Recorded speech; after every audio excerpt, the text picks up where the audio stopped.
Okay, पिछली class में sir ने प्रिज्म पढ़ाया होगा मेरे ख्याल से। क्या पढ़ाया था दिखाओ जरा मुझे। किसने लिखा है पूरा? पूरा लिखा था लास्ट वाला? लिखा जरा।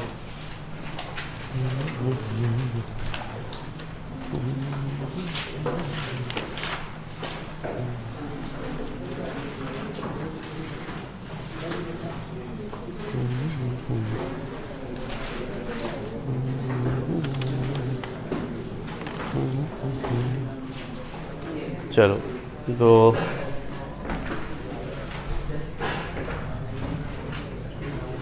वैसे मैं तुम लोग को लेंस पढ़ा रहा था, कंटिन्यू तो मुझे वही करना चाहिए, बट पहले प्रिज्म में एक चीज़ छूटी हुई है मैं बता दूं, ठीक है? मतलब प्रिज्म छोटा सा हिस्सा है, उसको मैं फिनिश कर देता हूँ, फिर वापस लेंस में आ जाते हैं। देखिए प्रिज्म में ऑलमोस्ट सारी चीज़ें थ्योरी वाली बता दी हैं सर ने तुम्हें। इसमें एक ग्राफ होता है, angle of deviation versus i graph. I मतलब angle of incidence graph. Delta versus i, delta समझ रहे हो ना? That is the angle of deviation versus angle of incidence graph. Okay, right in the reading, delta versus i.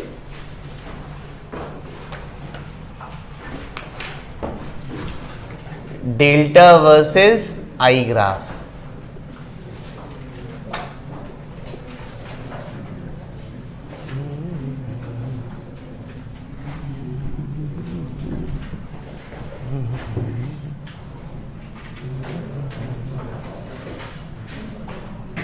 कुछ ऐसा graph आता है delta versus i. Delta versus i कुछ ऐसा ग्राफ आता है,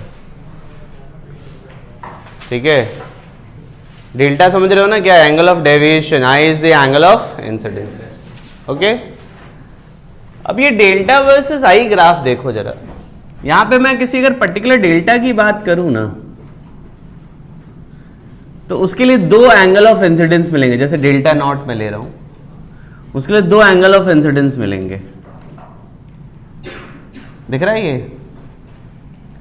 इसमें अगर एक आई होगा ना तो दूसरा ई होगा। ई याद है क्या था? Angle of emergence. एग्जैक्टली, जैसे ये गया, ये अगर आई है तो ये ई होगा। मेरी बात समझ रहे हो बच्चे? मतलब सेम डेल्टा प्रोड्यूस होगा चाहे तुम आई से इंसिडेंट करो या ई से। ये चीज़ याद रखनी है, ग्राफ के बेसिस पे ही मैं कह रहा हूँ। व्हाट डू यू से? अरे श्योर, बात समझ आती है यहाँ से आप सभी लोगों को? एक डेल्टा, एक आई है तो दूसरा क्या है? ई। इसमें बस एक ऐसा एंगल है जिसके लिए आई और ई भी बराबर होंगे। दिखता है ये वाला हिस्सा? और ये जानते हो क्या है? Delta minimum, angle of minimum deviation. Angle of minimum deviation, ये डेल्टा मिनिमम है, angle of minimum deviation. Is it clear बच्चे? अब एंगल ऑफ मिनिमम डेविएशन की हम बात कर रहे हैं, डिस्कशन कर रहे हैं। तो ये जो डेल्टा मिन है ना, यहां पर तुम देखो टच करके जा रहा है, दो एंगल तो नहीं आएंगे। तो हम यहां पे कहते हैं कि डेल्टा मिन के लिए, मिनिमम एंगल ऑफ डेविएशन के लिए आई और ई क्या हो जाएंगे? बराबर। अरे बोला ना, दो जगह दो एंगल पे ये सेम डेल्टा देता है, एक आई होता है तो दूसरा क्या होता है? ई। तो मिनिमम में तो टच करके चला गया, टच कर गया तो एक ही रूट होगा ना, एक ही सोल्यूशन होगा। तो उस केस में हम कह दे रहे आई और ई क्या होंगे? बराबर होंगे। याद आता है आप सभी लोग? और अगर मैं यहाँ पे स्नेल्स लॉ लगाऊं ना, यहाँ पे ये 1 है, ये म्यू है, तो क्या लिखोगे? 1 sine i is equal to mu sine, बच्चे ये R1 है, ये क्या है? R2 sign R1। और यहां पे भी मैं लगाऊं जरा, ये क्या लिखूंगा मैं? 1 साइन ई म्यू साइन R2। जरा इन दोनों से कंपैरिजन करोगे तो तुम पता है ना I और E बराबर है, तो क्या मैं यहां से ये भी कह सकता हूं कि R1 बराबर क्या हो जाएगा? R2।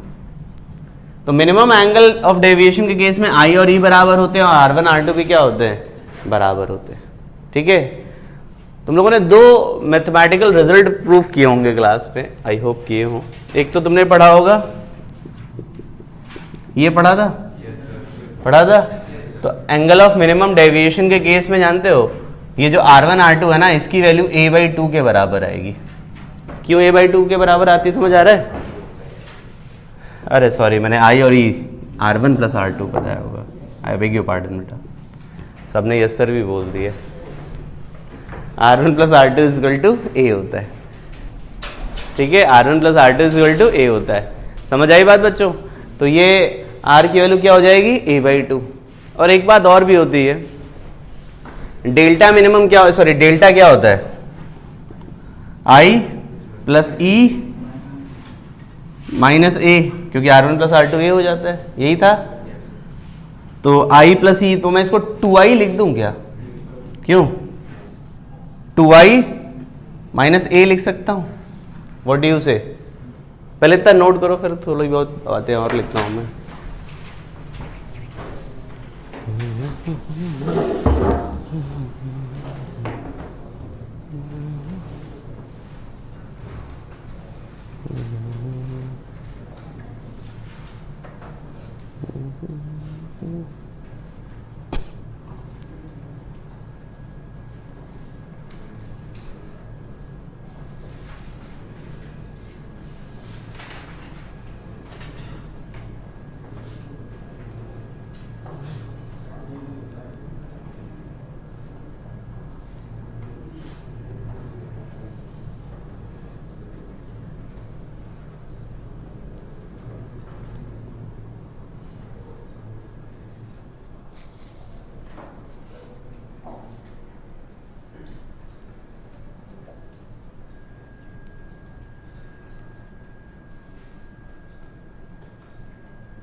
जो बात समझ आ गई है सभी लोगों को?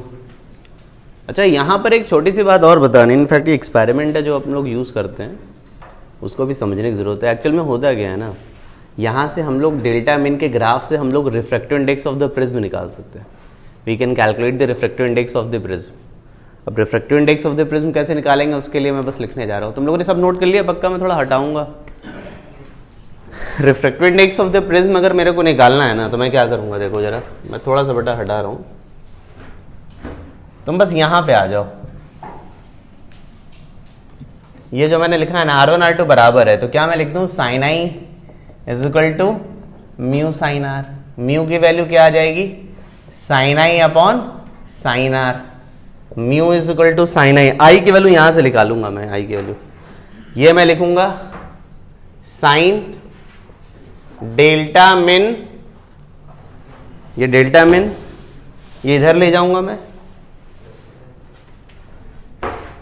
प्लस ए अपॉन 2 लिख सकता हूं मैं यहां से। और आर की वैल्यू क्या लिखी थी अभी बताओ जरा, अरे लिखा था ये। तो अगर आपको एंगल ऑफ डेविएशन की मिनिमम वैल्यू पता है तो आप म्यू निकाल सकते हो। और एक स्टैंडर्ड फॉर्मूला है, डायरेक्टली क्वेश्चन पूछ लिया जाता है। आपको फॉर्मूला रटा हुआ होना चाहिए, शुड लर्न दिस वन। पढ़ा था कभी ये फॉर्मूला? याद रखना, सर ने बता दिया था क्या ये फॉर्मूला? याद रखना ये चीज़, ठीक है? क्योंकि काम का फॉर्मूला है स्ट्रेट फॉरवर्ड, लेकिन अपने को पता होना चाहिए। इट्स नोट इट डाउन बच्चे।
क्या कहते हो बच्चों, बात समझ आ गई आप सभी लोगों को? तो ये कहानी है, थ्योरी ऑलमोस्ट हम खत्म कर चुके हैं। हाँ, एक छोटी सी बात और बतानी है, एक छोटी सी बात। ये प्रिज्म, रेगुलर प्रिज्म हमने बात की है, हमें थोड़ी सी बात थिन प्रिज्म के बारे में और करनी होगी। कर ली थी कल? क्या बताया था सर ने, दिखाओ जरा, लाओ नकुल बाबू।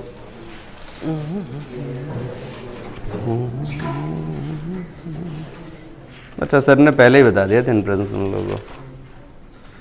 चलो बढ़िया है। तो क्वेश्चन वेश्चन किए थे, कुछ किए कि नहीं किए थे? कितने, कौन कौन से किए थे? हैं? नेट डेविएशन पे जरा शीट दो जरा। थिन प्रिज्म कर लिया है ना, तो ठीक है। क्रिकेटर अच्छे हो तुम, डायरेक्ट हिट मार पाते हो नहीं मार पाते हो? क्या है तुम? हाँ, अरे आ रहे हैं यार, क्या परेशान है तुम? क्यों परेशान हो तुम?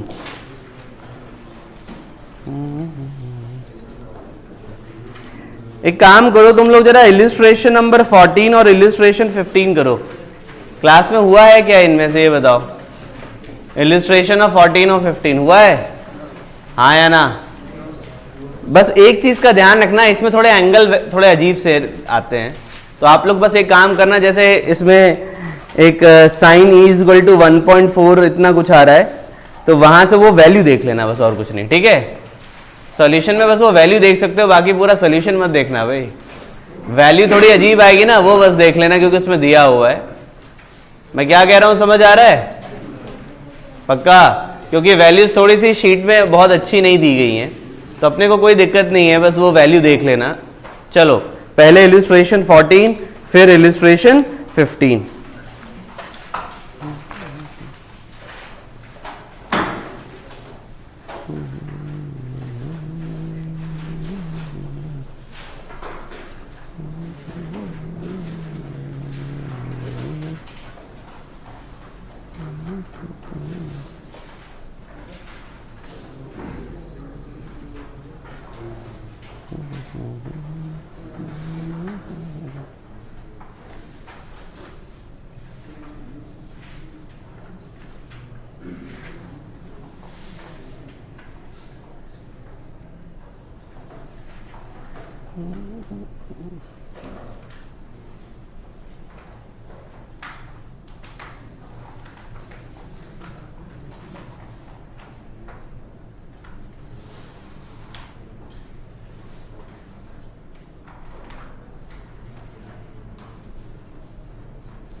14 समझ आ रहा है क्वेश्चन, ये बताओ। सर ये जो कर्व होता है ये सिमेट्रिकल होता है? नहीं, बिल्कुल नहीं होता, तो मैं बनाता नहीं सिमेट्रिकल। तुम्हें क्या लगा मेरी ड्राइंग मिस्टेक हो गई है क्या? नहीं है। It is not symmetrical.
मुझे बताओ ये फर्स्ट वाला हुआ कि नहीं हुआ? फर्स्ट वाला मतलब कौन सा? 14 पूछना है किसी को? 14 उसकी जरूरत पड़ी थी वो देखने की कि नहीं देखने की? कैलकुलेटर से कर लिया? अब वो कैलकुलेटर है तो वो तुम निकाल सकते हो ना एंगल को। मुझे बताओ 14 सभी ने कर लिया इलस्ट्रेशन? अरे श्योर करो जरा। 15 करो, 15 थोड़ा अच्छा लग रहा है। इलस्ट्रेशन 15 करो जरा। 15 किसी ने अभी निकाला कि नहीं निकाला? कर लिया? करो अभी करो। जिससे नहीं आ रहा मुझसे पूछना। Try to solve this one.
बताओ भाई क्या कह रहा है 15th में, देखो क्या कह रहा है भाई।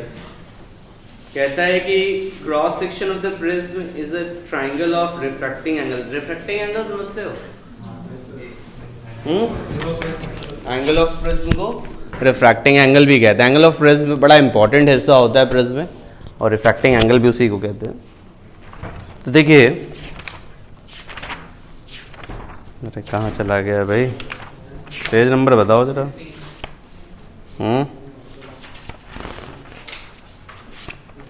हाँ, तो रिफ्रैक्टिंग एंगल, अरे of light strikes the face AB after refraction falls on AC, what should be the minimum angle of incidence so that ray is able to escape the prism through the face AC? escape मतलब TIR ना हो। escape का मतलब क्या है? Refraction हो जाए और TIR ना हो, यही कहना चाहता है वो। और क्या कहता है, what should be minimum angle of incidence? चलो देखते हैं। ऐसे क्वेश्चन आपको मिलेंगे बच्चे, और भी मिलेंगे, और आप देखिएगा यहाँ पे।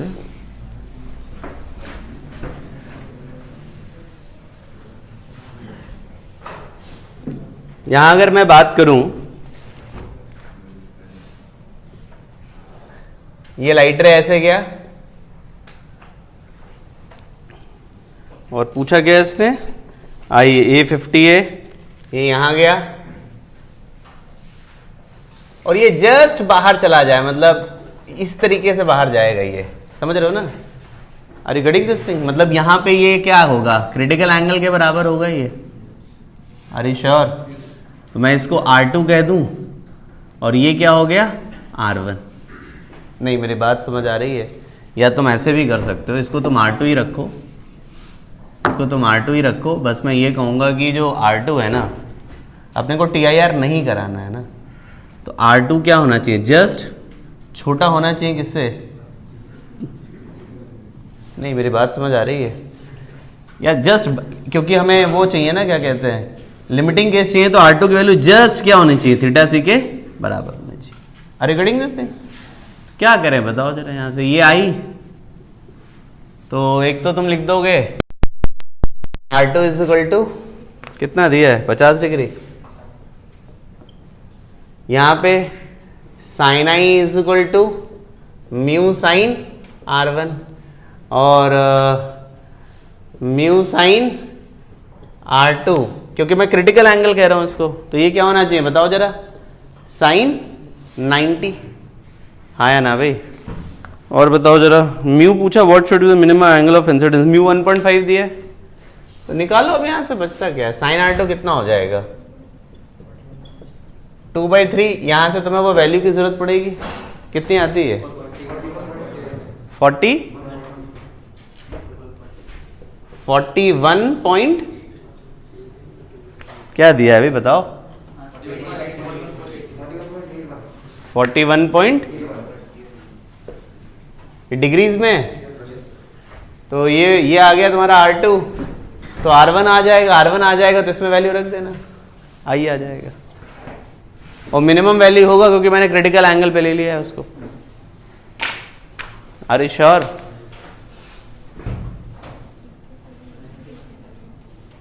नींद वींद में तो नहीं हो ना तुम लोग? बड़े मतलब तुम लोग का जवाब ऐसे आ रहा है जैसे कि नहीं तो सो रहा हो बच्चा, जगह जगह के पूछा जाता है बताओ ये क्या हुआ, क्यों राम सा सो रहे हो क्या तुम? बताओ भाई, बताते रहो, नहीं तो तुम लोग ऐसे से ढीले पड़े रहोगे तो हमें नींद आ जाएगी।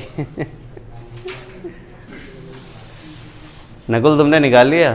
क्या हो गया नकुल, आजकल तुम बिल्कुल खतरनाक खेल रहे हो। क्वेश्चन सीधा सीधा है, प्रिज्म का एक स्ट्रेट फॉरवर्ड सा क्वेश्चन है, बट अच्छा क्वेश्चन है, TIR को इंक्लूड कर लिया उसने। और प्रिज्म का क्वेश्चन तभी ज्यादा अच्छा बनाया जा सकता है जब उसमें TIR इंक्लूड हो जाए। समझते हो बच्चों? ये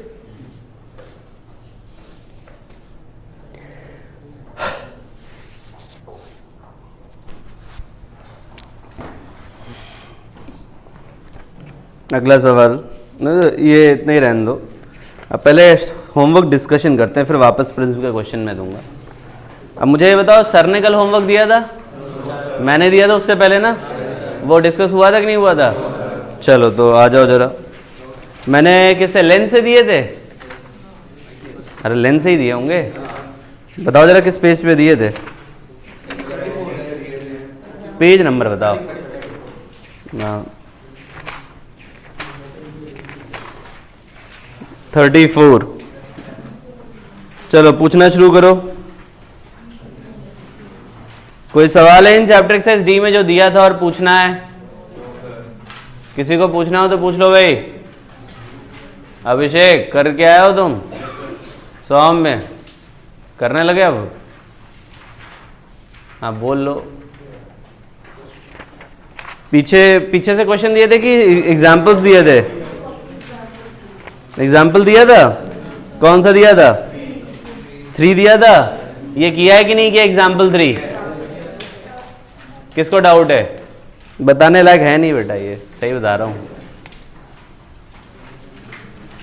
ये क्वेश्चन बताने लायक है नहीं वैसे, क्योंकि इसके रिगार्डिंग कंसेप्ट मैंने पढ़ाया था एक बार। सुनो जरा, क्वेश्चन पढ़ो जरा, एग्जाम्पल 3 पढ़ लो। कई लोग तो पहली बार ही पढ़ रहे होंगे, पढ़ लो भाई, जो लोग पहली बार पढ़ रहे हैं पढ़ लो। रामदयाल कर लिया तुमने लग रहा, याद था कंसेप्ट वाला? सौरभ तुमने कर लिया था? क्या सवाल पूछा मैंने?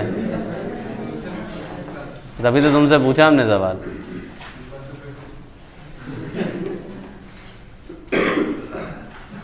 तुमने क्वेश्चन कर लिया एग्जाम्पल 3? इसमें तुम देखो ना, एक लेंस है 30 सेंटीमीटर का फोकल लेंथ है और produces on a screen a sharp image of an object that is at a distance 40 centimeter from the lens. A plane parallel plate of thickness इतना is placed between the lens end and perpendicular to the इतना. At what distance should the screen be shifted for the image of the object to remain distinct? पहले तो ये बताओ, देखो जरा, तो अभी तुम ये बताओ बच्चे जिसने पूछा है, F दिया हुआ है और तुम्हें जानते हो क्या कहता है? Screen produces a sharp image of an object that is at a distance 40 centimetre from the lens. तुम ये बताओ, U दिया हुआ है, -40 कर दोगे? U दिया है, F दिया है, तुम V निकालो सबसे पहले। चलो निकालो, V निकालो। अभी कुछ नहीं करना है, कल सीधे सीधे लेंस फॉर्मूला लगाओ, V निकालो। लेंस फॉर्मूला लगाओ और V निकालो जरा।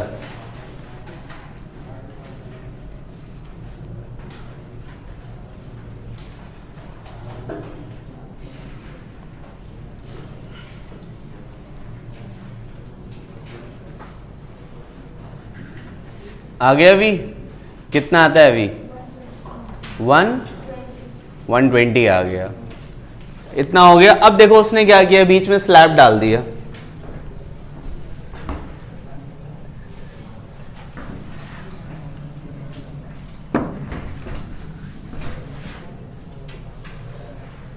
अब ये बीच में स्लैब डाल दिया। पहले ये कितना था? 40 सेंटीमीटर, और इमेज कहीं यहां 120 पे बन रही थी, है ना? अब स्लैब डालने से क्या आएगा? रिफ्रैक्शन होगा और इसकी इमेज समवेयर की यहां बनेगी। याद आया कितने से शिफ्ट होता था? बताओ जरा, इतने से शिफ्ट होता था। जरा ये वैल्यू निकालो कितनी है, थिकनेस, स्लैब की थिकनेस। याद आया?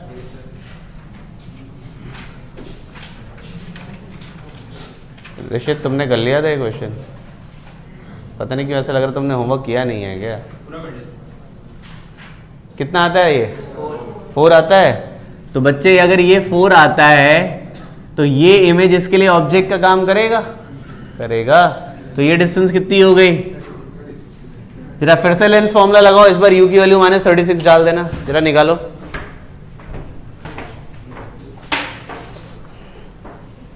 तुम लोगों ने फॉर्म तो भर दिया ना भाई? पक्का? लास्ट डेट 31 है। अभिषेक तुमने भर लिया? सबने भर लिया ना? हाँ भर देना, पता चले पढ़ते ही रह गए तुम। फॉर्म निकल गया, फिर ITI का फॉर्म पता चले भरना पड़ गया तुम्हें। भर दिया वाजपेयी तुमने? क्या फॉर्म बहुत कॉम्प्लिकेटेड है कि सिंपल सा आता है? क्या क्या मांगते हैं? आधार कार्ड मांगते होंगे, पैसे मांगते होंगे, और क्या 10th की मार्कशीट भी मांगते क्या डेट ऑफ बर्थ के लिए, है ना? और क्या मांगते हैं? और नाम वाम मांगते होंगे, बस पता ठिकाना मांगते हो। पता ठिकाना तो मिल ही जाता होगा आधार में। और वो एक ईमेल एड्रेस ज़रूर मांगते होंगे। भैया ईमेल एड्रेस जो देना उसका पासवर्ड याद रखना, नहीं तो 2-4 मूर्ख लोग चले आते हैं, सर मैं पासवर्ड भूल गया अपना। तो अब क्या करें हम क्या करेंगे, तुम ही करोगे जो करोगे। तो थोड़ा याद रखना, पर ज़्यादा बेवकूफ़ी से मत रखना, ठीक है? 100 में याद रखना, लिख विख लेना। कोई उसमें प्रॉपर्टी नहीं लगी है कि तुम्हारा पासवर्ड हैक हो जाएगा तो कुछ इधर उधर हो जाएगा। ध्यान रखना इस चीज़ का, क्योंकि बहुत सारे बच्चे ये गलती करते हैं।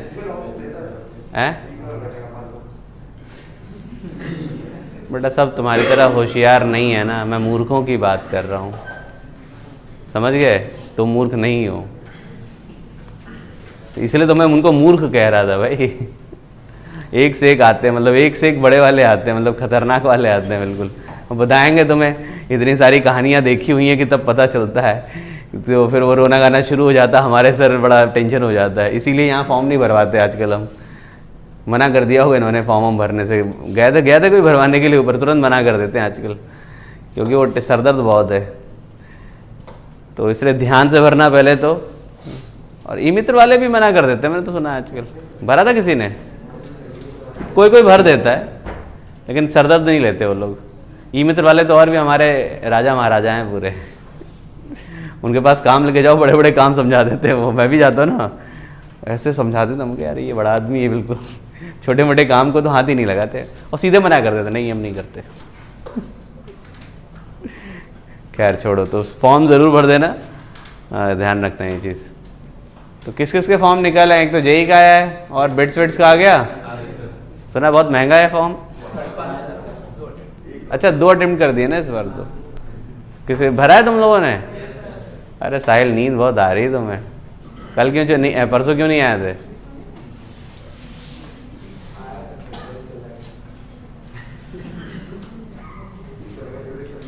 पहली क्लास तो मेरी थी कि दूसरी थी? मेरी लास्ट थी। अच्छा तुम चले गए थे क्या? थकान हो गई थी क्या पढ़ाई की थकान हो गई थी क्या? ऐसे मत जाओ बेटा, मतलब अच्छा क्लास ज़्यादा फिजिक्स की बोरिंग होती होगी। नहीं आती तो है ही, मतलब मुश्किल हो जाता है, अंतिम क्लास ज़्यादा मुश्किल हो जाता है। फिर तुम लोग 8-8 घंटे क्लास, 8 कहाँ, 10 घंटे क्लास कैसे पढ़ते फिर? लाइट को भी पसंद नहीं आया 10 घंटे की क्लास।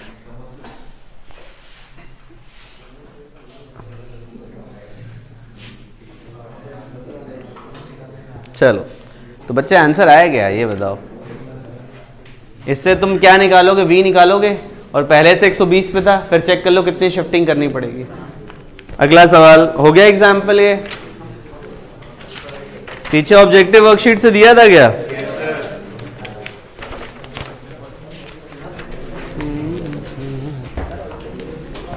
लाइट 2 से दिया होगा ना?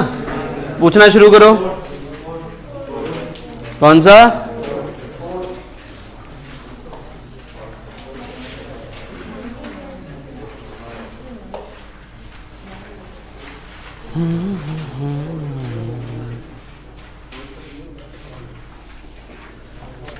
अभी छोड़ दे इसको, आज पढ़ाता हूँ। कॉम्बिनेशन ऑफ लेंस का क्वेश्चन है। अगला सवाल कौन सा बच्चे? 6th।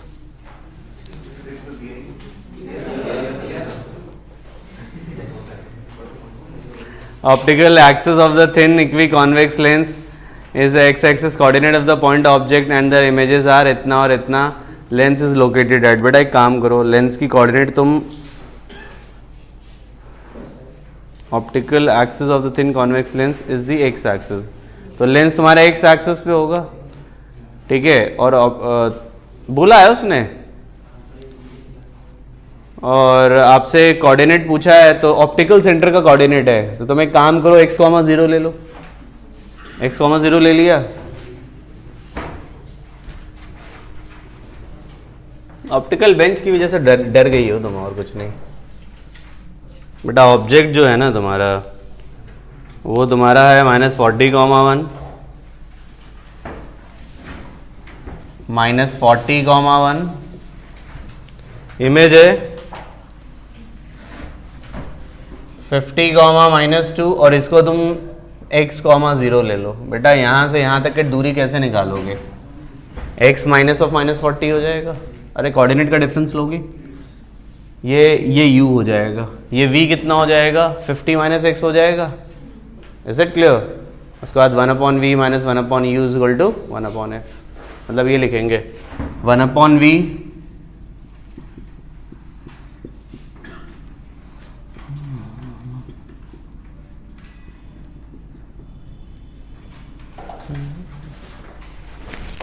फोर्टीन किसने पूछा था भाई? 14 से पहले कोई है? कौन सा? Hollow convex lens glass will behave like, कुछ नहीं करेगा भाई, हवा भरी तो क्या करेगा? मीडियम चाहिए ना उसको। बेटा ये बताओ ना, ये एयर है, ये एयर है, क्या रिफ्रैक्शन करेगा? कुछ नहीं करेगा। जो थोड़ा बहुत रिफ्रैक्शन होगा इतने से होगा, इस वाली सरफेस से। मतलब वो कर्व की वजह से कोई फर्क नहीं पड़ेगा। इसके पास जो भी थिकनेस होगी ना, बस उतने से रिफ्रैक्शन होगा। इसके पास जो थोड़ी सी थिकनेस होगी उससे होगा। बाकी लेंस की तरह तो बिल्कुल काम नहीं करेगा ये। मेरी बात समझ रहे हो? चेक करो ऑप्शन क्या होगा। कहाँ गया? कॉन्वेक्स लेंस, कॉनकेव लेंस, सब गलत है ये तो। थिन ग्लास प्लेट ये हो सकता है, यही होगा इनफैक्ट सी पार्ट, कि थोड़ा बहुत जो भी थिकनेस है उस बाउंड्री के पास, उससे रिफ्रैक्शन हो सकता है। बाकी बेटा देखो, जब तक μ1 μ2 अलग अलग नहीं होते ना, रिफ्रैक्शन नहीं हो सकता। तुमने बाहर का मीडियम एयर रखा, अंदर का मीडियम एयर रखा, तो रिफ्रैक्शन नहीं हो पाएगा यहाँ पे। मेरी बात समझते हो ये बात? 14 से पहले और कोई? 14 देखो, only one image is formed, the distance between two images, distance between the images, distance. बेटा ए पार्ट ही आंसर होगा। आंसर क्या दिया है? ए पार्ट ही होगा, एक ही इमेज बनेगी। क्या दिक्कत है? सर कैसे इमेज फॉर्मेशन होगी? फर्जी सवाल पूछ रहे हो। पता है तुम लोग को सवाल थोड़ा फैंसी करके दे दिया जाता है, डर जाते हो तुम लोग कि क्या हो गया। बच्चे तुम ये देखो ना, यहां पे उसने ब्लैक पेंट कर दिया, ब्लैक पेंट कर दिया, तो यहां से कुछ नहीं रिफ्रैक्शन होगा। ये भी सेम लेंस का हिस्सा, ये भी सेम लेंस का हिस्सा, फोकल लेंथ बदला क्या? पोजीशन आइडेंटिकली प्लेस्ड है, पोजीशन भी बिल्कुल एक जैसा है, ये भी दिख रहा है। तो इससे एक इमेज बनेगी, इससे एक इमेज बनेगी, लेकिन ये दोनों एक ही जगह बन जाएगी, अलग अलग नहीं बन पाएगी। मैं क्या कहना चाहता हूं, समझ आ रहा है? अगर मैं इसको काट करके थोड़ा और ऊपर कर देता तो दो इमेज बना देता मैं, लेकिन क्या फर्क पड़ रहा है? समझ आ रहा है? सब कुछ सेम है, ऑप्टिकल एक्सिस भी सेम है, तो इमेज ऊपर से भी बनेगी, नीचे भी बनेगी, लेकिन कॉन्साइड कर जाएगी, तो इफेक्टिवली एक ही इमेज बनेगी। और ब्लैक पेंट करने से इंटेंसिटी रिड्यूस हो जाएगी। समझ गए? अगला सवाल हो गया? हेडिंग लिखो, कॉम्बिनेशन ऑफ लेंस।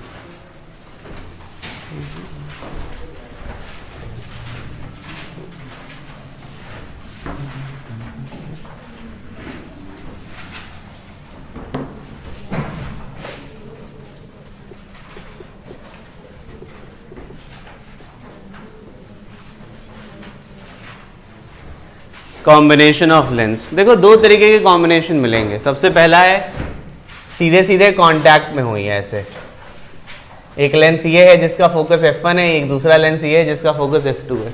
सीधे कांटेक्ट में, सीधे सीधे टच कर रहा हूं। मेरी बात समझ गए? जब ऐसी सिचुएशन होती है ना, जब ऐसी सिचुएशन होती है तो होता क्या है कि हम कहते हैं कि जब ये इस तरीके से कंबाइन होते हैं तो इनको हम एक सिंगल लेंस की तरह ट्रीट करते हैं, जिसका फोकस होगा f, और ये f की वैल्यू हम लोग निकालेंगे 1/f1 प्लस अपॉन 1/f2। दो है तो ये है, एक और होता तो 1/f3 आ जाता, एक और होता तो 1/f4।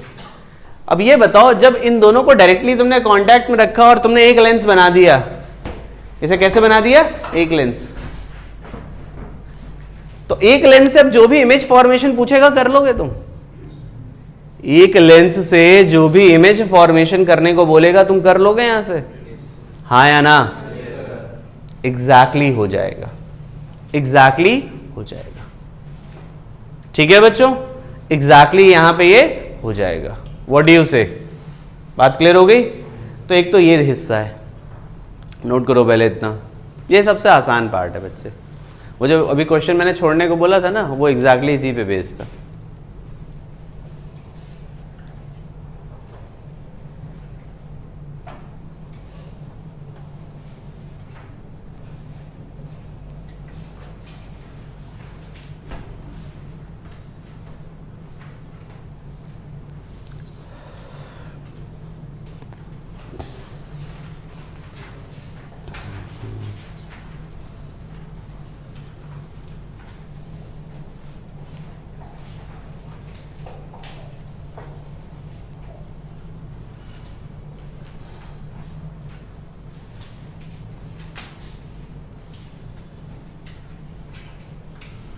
क्लियर हो गया आप सभी लोगों को?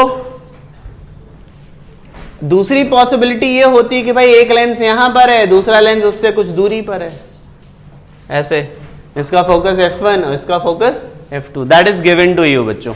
इसमें जब सॉल्विंग करते हैं बहुत सीधा सा पार्ट है, इसमें तो और भी कोई दिक्कत नहीं है। आप एक काम करो, ये ऑब्जेक्ट है, इसका रिफ्रैक्शन करो। अब बताओ, इससे रिफ्रैक्शन फॉर्मूला लगाओगे, इसकी इमेज आएगी, आगे इमेज, ये इमेज इसके लिए ऑब्जेक्ट का काम करेगा, फिर से रिफ्रैक्शन होगा और ये फाइनल इमेज बन जाएगी। तो 2 बार रिफ्रैक्शन फॉर्मूला यहां पर लगाना पड़ेगा। क्या कहते हो बच्चों, याद रहेगा? और जब भी टोटल मैग्निफिकेशन निकालने को बोले तो तुम सीधे सीधे मान लो इससे m1, जैसे इसमें आ रहा है, इसमें तो कोई दिक्कत नहीं है, तो एक लेंस है, मान लो ये है, ये m1 है और ये क्या है m2, तो नेट मैग्निफिकेशन जानते हो क्या होता है, m1 इंटू m2, ठीक है, अगर मैग्निफिकेशन निकालने को बोलता है। अब मुझे बताओ ये याद रहेगा? अरे श्योर? जो क्वेश्चन अभी छोड़ने को बोला था ये नोट कर लो, फिर उसको सॉल्व करो। कौन सा क्वेश्चन था वो? करो जरा अभी, पहले इसको लिख लो बेटा अच्छे से, फिर वाला क्वेश्चन करो।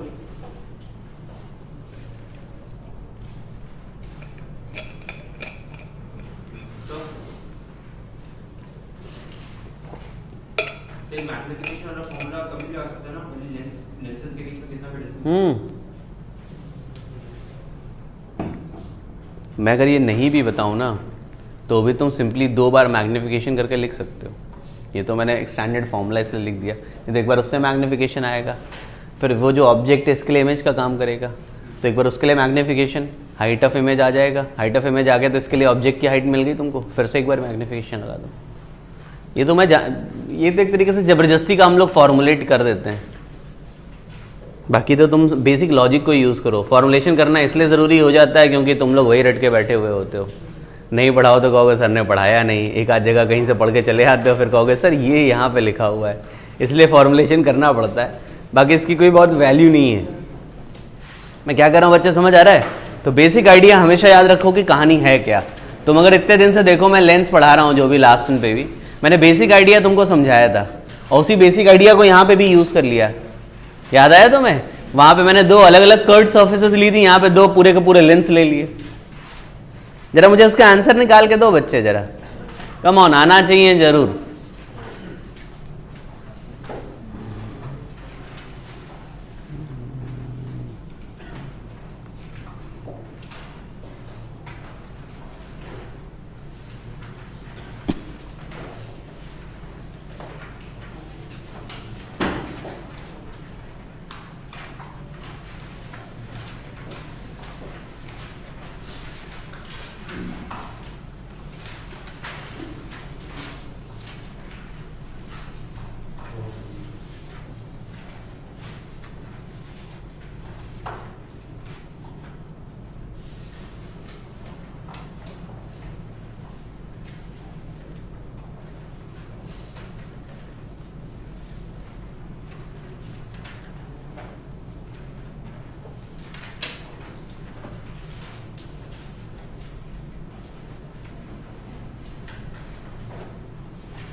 आंसर आया कि नहीं आया ये बताओ।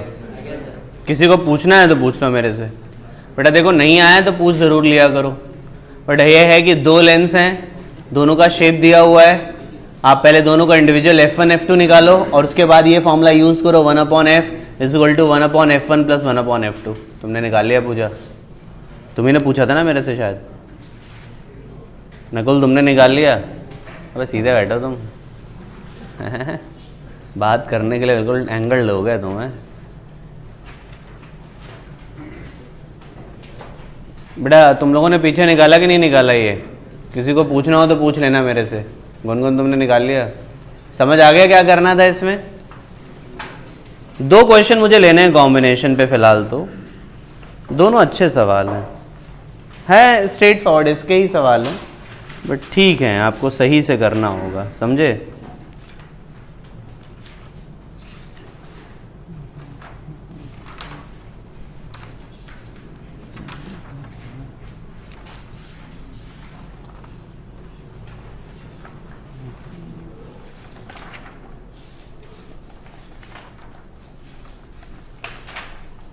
इलिस्ट्रेशन 31 और इलिस्ट्रेशन 32। इलिस्ट्रेशन 31 सॉल्व करो, उसके बाद इलिस्ट्रेशन 32 सॉल्व करना।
ये बताओ बच्चों, इलिस्ट्रेशन 31 होता है कि नहीं होता? सबसे पहले 31 की मैं बात कर रहा हूँ। आप आराम से देखो, यही कंसेप्ट लगाना, इससे ज़्यादा कुछ अपनी अकल लगानी नहीं तुमको। सबने किया 31? सौरभ तुमसे हो गया? साहिल तुमसे हुआ कि नहीं हुआ बेटा? ये करो। 31 अगर हो गया तो 32 भी ऑलमोस्ट वैसा ही सवाल है। जिससे ना आए मुझसे पूछ लीजिएगा, I will solve this one straight away.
दूसरा वाला क्वेश्चन भी हुआ क्या बच्चों? ये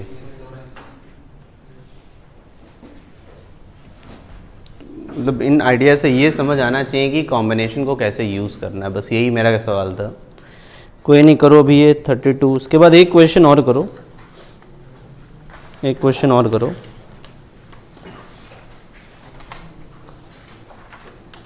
पेज 42 पे एग्जाम्पल 6 और करना है। पेज 42 पे एग्जाम्पल नंबर 6 और करना है। इसके बाद ये दोनों करने के बाद पेज 42 पे एग्जाम्पल 6 और करना, ठीक है? पूजा तुमने कर लिया दोनों वो क्वेश्चंस? पहले वो दोनों इलिस्ट्रेशन खत्म करो, उसके बाद एग्जाम्पल 6। एग्जाम्पल 6 जनरल क्वेश्चन है, याद करना। मैंने तुम लोग को एक जब प्रूफ किया था लेंस मेकर का, याद आया? बिल्कुल जनरल किया था, एग्जैक्टली उसी पे बेस्ड है। μ3/v माइनस μ1/u, याद आया कुछ? ये उस पे बेस्ड है। मैं पहले इसको बता दे रहा हूँ जैसे कि आसानी हो आपको सॉल्व करने में। कोशिश करो।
सही लिखनी है पहले, इसको कंफ्यूजन नहीं होगा, एग्जाम में आएगा इसका रहेगा।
मुझे ये बताओ, ये 31 32 अब हो गया सभी से?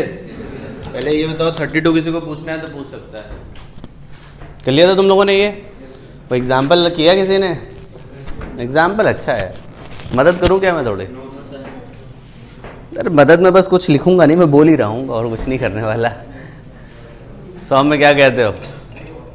नहीं हुआ? तुमने हथियार बड़ी जल्दी डाल दिया।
इसमें एक काम करो, सबसे पहले तो जो मैं कह रहा हूं उतना सुनो।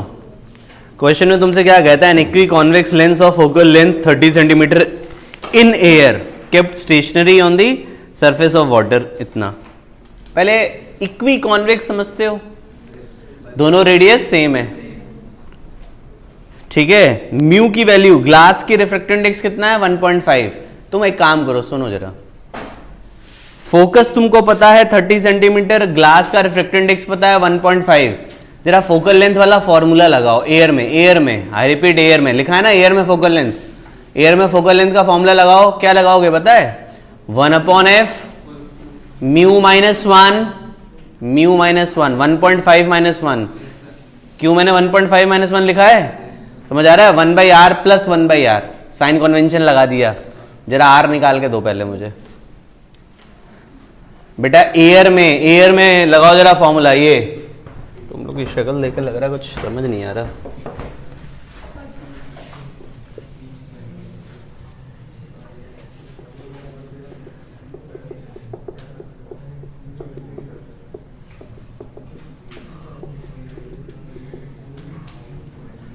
सबसे पहले ये लगाओ, R इक्वल टू एफ आएगा। इसको याद ही कर लो, जब भी इक्वी कॉन्वेक्स लेंस होता है और म्यू की वैल्यू 1.5 होती है, म्यू की वैल्यू क्या होती है? 1.5, तो R इक्वल टू एफ आ जाता है। देख लो, ये सॉल्व किया मैंने, क्वेश्चन नहीं सॉल्व हुआ है अभी तो, केवल ये पता चला है कि रेडियस ऑफ कर्वेचर की वैल्यू क्या है। उसके बाद अब एक काम करो, तुमको ये एयर है, ये 1.5 है और ये कितना है 4/3। निकालो जरा इक्वेशन, v निकालो जरा, पढ़ाया था ना। हाँ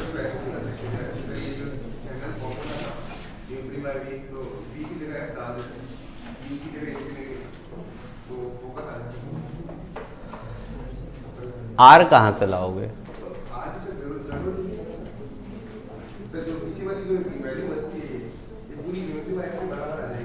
किसके बराबर आ जाएगी?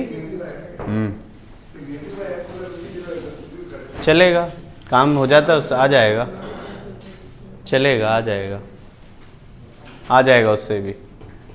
निकालो जरा इससे, आ जाएगा उससे, मुझे लगता है आ जाएगा उससे भी। इसमें तुमने आंसर निकाला है क्या? इसमें क्यों सॉम में आंसर निकाला गया? एक्चुअली एफ जो तुमने है ना, वो यहां पर जो एफ दिया है, तुमने एफ क्या लिया?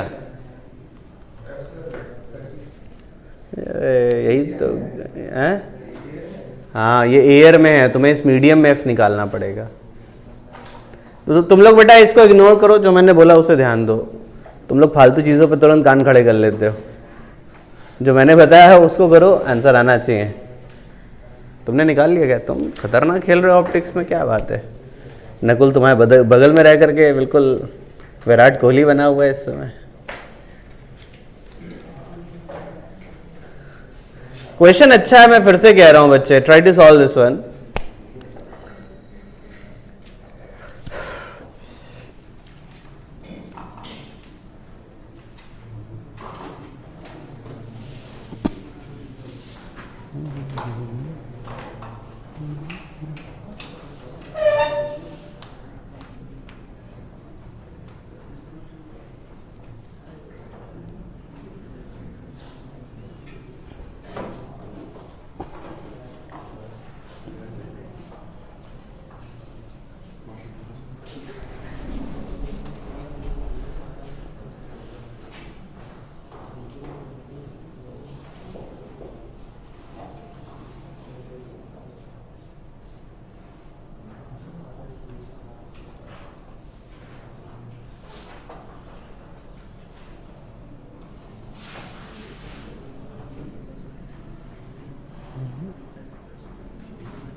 आंसर आ जाए तो बता देना भाई मेरे को।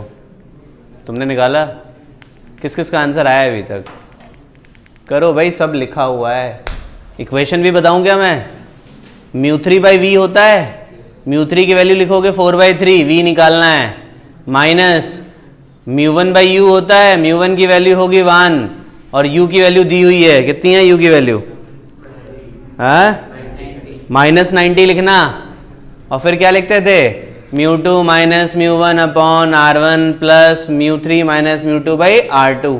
रेडियस ऑफ कर्वेचर को विद साइन कन्वेंशन डालना। पहले वाली सरफेस के लिए रेडियस पॉजिटिव होगा, दूसरे वाली सरफेस के लिए रेडियस निकालो भाई, आंसर आ जाना चाहिए। हम लोगों ने बहुत टाइम लगा दिया।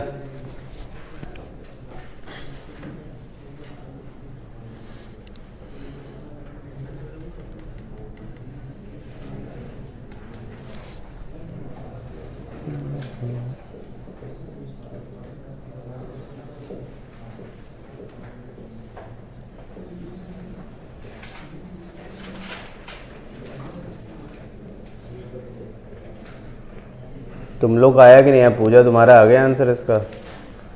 रामदयाल तुम्हारा आया कि नहीं है? ये कुछ बीमार हो गया क्या ये तुम्हारा पड़ोसी विमल?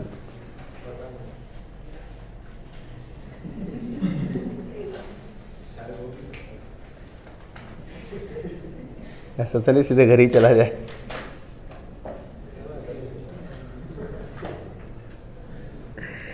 हो सकता है साहिल जैसी परेशानी हुई हो उसे भी।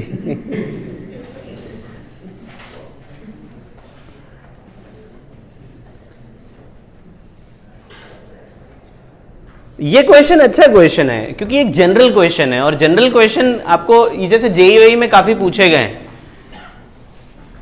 और आप ध्यान से करोगे तो आपको रिजल्ट जरूर मिलेगा। तुम लोग को आया बच्चों की नहीं आया आंसर ये पक्का? आई होप ये क्वेश्चन क्लियर हो गया हो। लेंस का हिस्सा काफी हद तक हमने कर लिया है। इसमें अगला हिस्सा जो मुझे पढ़ाना है वो है कंसेप्ट ऑफ सिल्वर्ड लेंस। वो मेहनत वाला है, अगला टर्न उसी पे खर्च करेंगे हम लोग, उसमें काफी मेहनत लगेगी। होमवर्क है आज तुम्हारे लिए, नोट करो।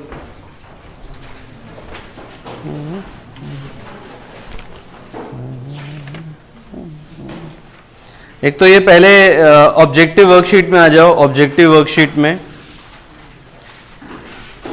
Page number 43 question number 7, page 43 question number 7।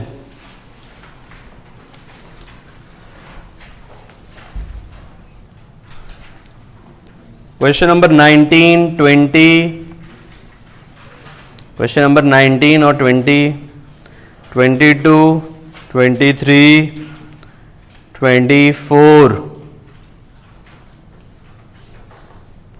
Light 2 में आ जाओ। Light 2 question number 5, question number 10, 11 दे दिया था क्या? क्वेश्चन नंबर 11, क्वेश्चन नंबर 12 अगर नहीं दिया था तो कोई नहीं। Question number 15, question number 17, question number 19, question number 20, 21, 22। इतने क्वेश्चंस करके आना। कल की क्लास मिस मत करना भी, नहीं तो तुमसे कुछ होने वाला नहीं है, क्योंकि वो सेक्शन थोड़ा मुश्किल है, तो क्लास में मदद की ज़रूरत पड़ेगी तुम्हें। ऑल्दो मैं थ्योरी पढ़ाऊंगा, उसी से तुम्हें काफ़ी कुछ समझ आ जाएगा, बट वो समझना बहुत ज़रूरी है, नहीं तो फिर कर नहीं पाओगे तुम। ठीक है बच्चों, थोड़ा ध्यान रखना इसको।